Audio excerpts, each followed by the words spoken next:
Do you stand by the chant, and would you chant that on stage now? I'm not regretful of it. I'll do it again tomorrow, twice on Sundays. It's hard to breathe, but that's alright. So, Bob Vylan says, I'm not regretful of the chant on the Louis Theroux podcast. Alright, but have you heard this one though? Death to the IDF! Death to the IDF! Death to the IDF! And he went on to say, I have turned down every interview request from every media outlet, newspaper and TV channel you can think of since Glastonbury, but I have become increasingly aware that if I do not add my voice to the mix, our story will be told for us. So I reached out to Louis, episode out now. Let's check out the podcast and listen to what he had to say. What does it mean?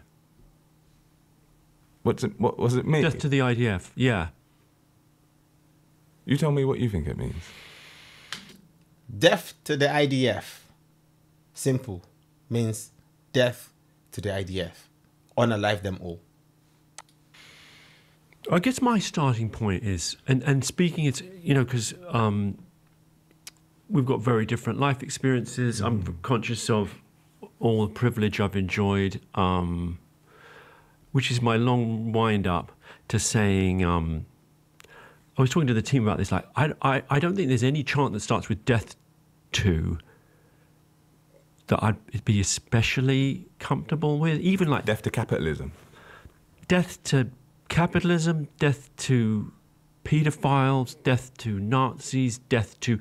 You know, someone who opposes the death penalty, I suppose, death to the death penalty, it's kind of paradox. But you know what I mean? Like, it just is... All right, let's take that. You know what I mean? That. Death to the death penalty. What's it mean? So death to... yeah, it means... So I think the construction you'd put on it is that... Excuse me, sir. Just say it as it is. Death to the IDF means unalive everyone in the IDF. Stop playing. It means an end to, but obviously... An end to? Yeah. An end to the oppression that Palestinian people are facing, an end to the apartheid regime that has been created. An end to that.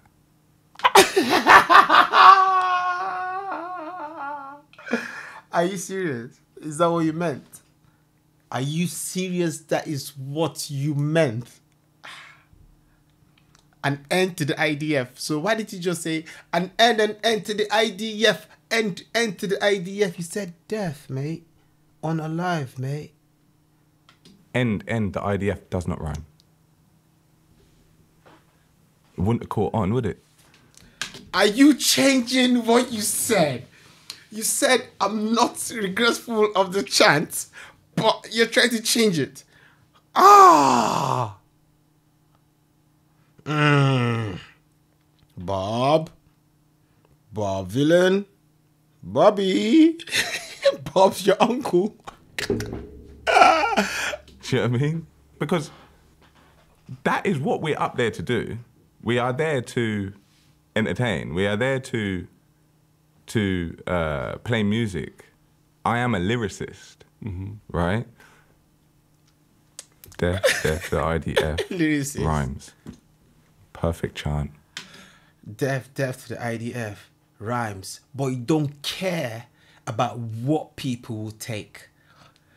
You don't care about what people will insinuate. As a lyricist, as a good lyricist, you need to care about how people will translate your lyrics. That is what a lyricist is. Writing lyrics to like words on paper don't make you a lyricist. All right? It is the art behind it and making people understand what you're saying. All right? Without them having to ask you what it means. The following week, people in the audience started chanting it, and you said, no, don't stop that. You're going to get me in trouble. Because at that point, we had the criminal investigation was fresh. And I was unsure of what the legal ramifications would be. Is it legally okay now? The investigation's still going on. Is it legally okay now? Bro, no. But people chant it at the show. Let them chant it. But at that moment as well, I suppose it's important to understand like where we were in terms of the media, right? Anything, everything. It was just like they're waiting there, so they want to see like, is he going to say it again? Is he going to think whatever? So, in an attempt to make sure I wasn't shooting myself in the foot when it comes to the criminal investigation, because the last thing I want to do is help the London Met. Seemed like the appropriate thing to do, you know. Did he say help the London mayor?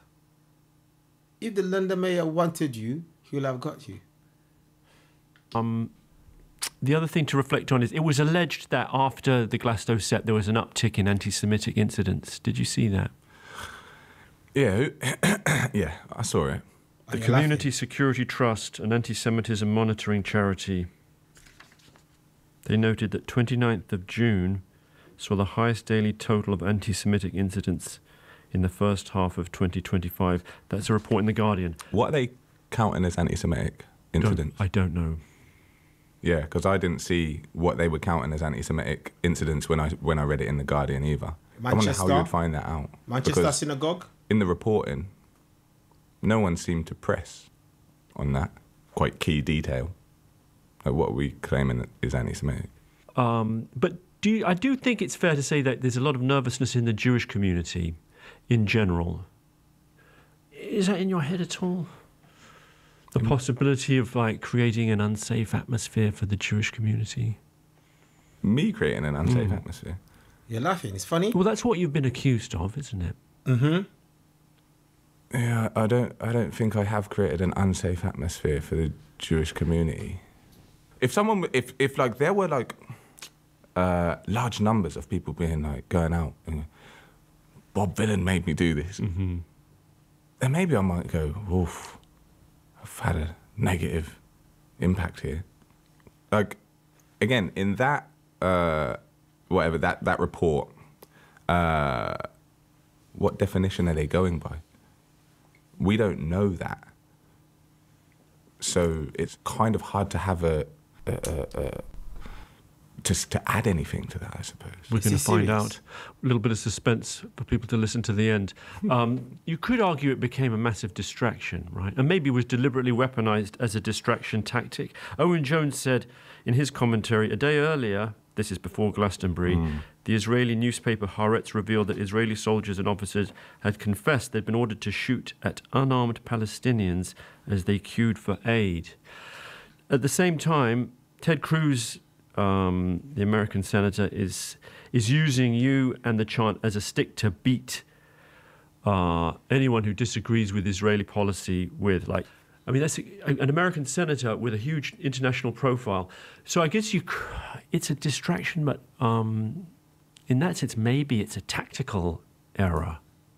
Even if leaving aside the morality of it or otherwise, you could say like, you've opened the door to the possibility of people weaponizing a chant and just getting obsessed with that instead of focusing on the real issue. But they were doing everything they could to not focus on the real issue anyway.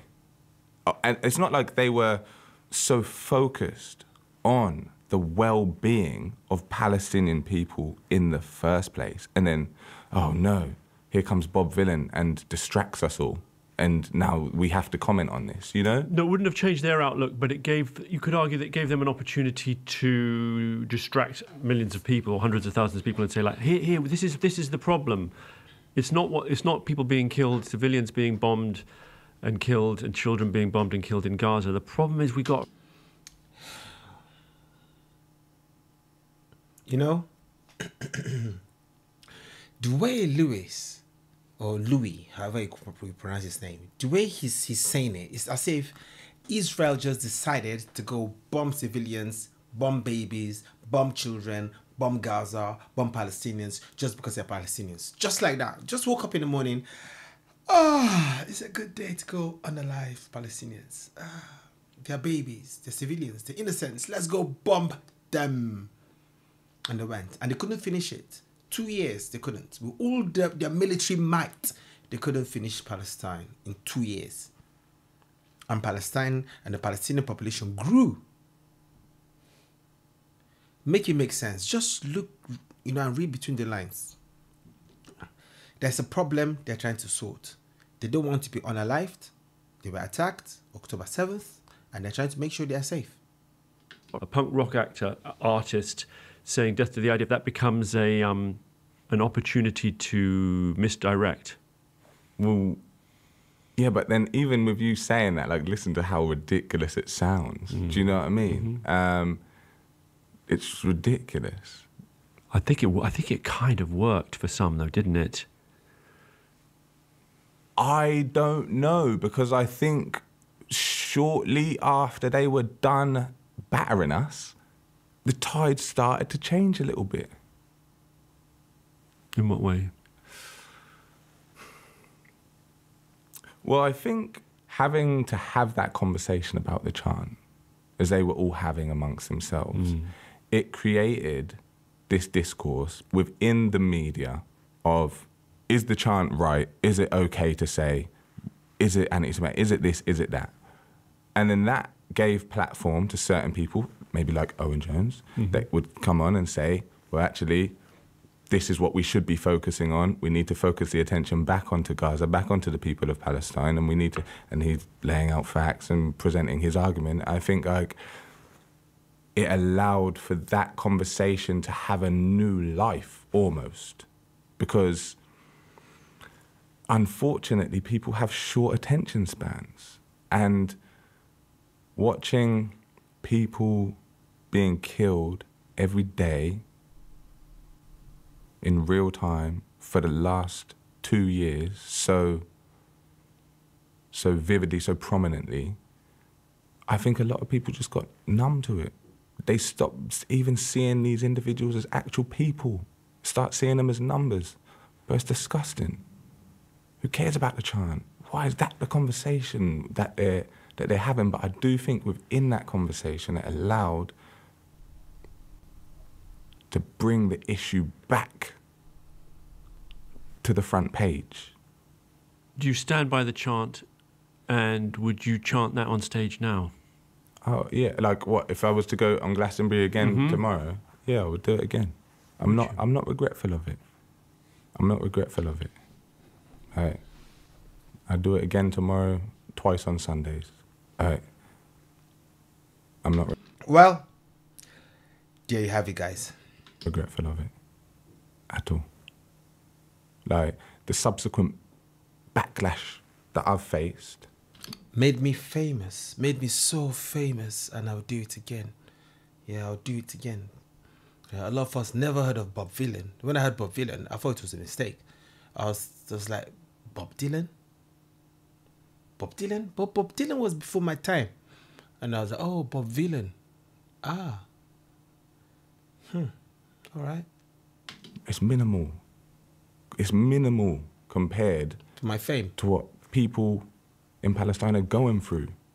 If that can be my contribution, if I can have my Palestinian friends and people that I meet from Palestine that have had to flee, that have lost members in double digits of their family, and they can say, yo, like, your chant, I love it, or it gave me a breath of fresh air or whatever. And I don't want to overstate the importance of the chant. That's not what I'm trying to do, but like, I don't want to overstate the importance of the chant.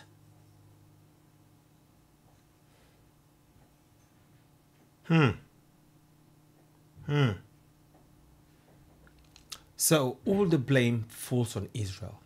No one, on the pro-Palestinian side, or no one on the left wants to blame Hamas for this. Okay. if I have their support, and they're the people that I'm doing it for, they're the people that I'm being vocal for, then what is there to regret? Well, as an artist that has become international now, yeah, I mean, if you're doing it for the people, I think one of the good things for him to do would be to go perform in Gaza as well. Go perform in Gaza, go perform in Palestine, go perform in, the countries that you really love. Okay, let's be honest. The only thing I don't like about this all right, I'll tell you this, is the fact that what he's saying is not balanced. When you want to talk, make it balanced. You are supporting Palestine, absolutely fine, right? You want to support Hamas, that is up to you, but make it balanced, okay? You are accusing Israel of just going to kill Palestinians, as if Israel just want to kill Palestinians. That is unfair. You should cite everything. And if you want to talk about it starting a long time ago in 1948, no. You have to talk about before 1948, because before 1948 there is a lot of history. Before you talk about anything, I studied engineering, right? Before you talk about any topic, like if you want to talk about a theory, you have to talk about the origin of the theory. Yeah, you have to talk about the origin of the particles there. You have to talk about the origin of every neutron and how they collided or how they fused. You have to go back to the beginning, because you go to the beginning and then you have a timeline to how things change. Okay, that's how you talk about things. You don't go start talking about from 1948. What of pre-1948? Then people that want to talk about October 7, what of before October 7? People that want to talk about what's happening right now, you have to go back, go back and talk about, okay, Israel, Palestine. What is Israel? Israel is the country. How was Israel founded? How was the name put together? Then talk about Palestine. How did Palestine come about? What is the beginning of Palestine? Who were the Palestinians? That's how you start talking about a topic, okay? You talk about it that way, and then you come to present day. Present day pro-Israelis, like people that support Israel and all of that. Yeah, a lot of people support the two-state solution because they believe that there should be peace there. So Palestinians and Israelis want them to live in peace, okay? But the way it's looking is like Palestinians and the pro-Palestinians don't want to exist in peace with Israel. So how does that look? Anyway, Bob Vylan, he needs better advisors, all right? I'll say it again. Whatever you want to do it. But just make sure you know the truth and the facts. And when you say it, okay? Say it accurately. Thank you. Peace.